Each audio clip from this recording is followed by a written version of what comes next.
Salut à tous les camarades.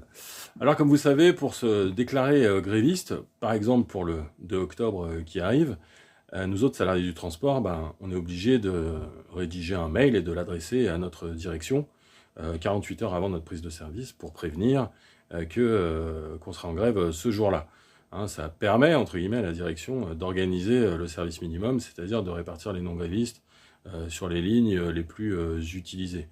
Bon, sauf évidemment quand il y a 100% de grévistes, auquel cas ils n'ont rien du tout à répartir.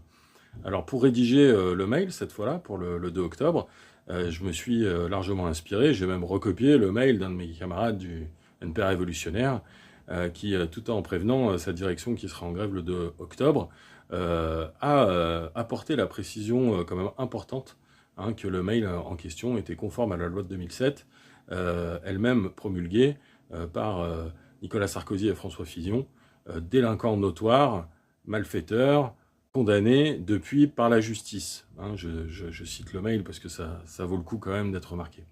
Alors, quel que soit le mail ou le coupon que vous remplirez pour vous déclarer gréviste le 2 octobre, le plus important, c'est de se déclarer gréviste le 2 octobre et peut-être les jours suivants pour faire ravaler à l'eau cornue ses projets de budget austéritaire qu'il a l'intention de présenter dans les prochains jours. Bonne grève à tous et à très bientôt dans les luttes.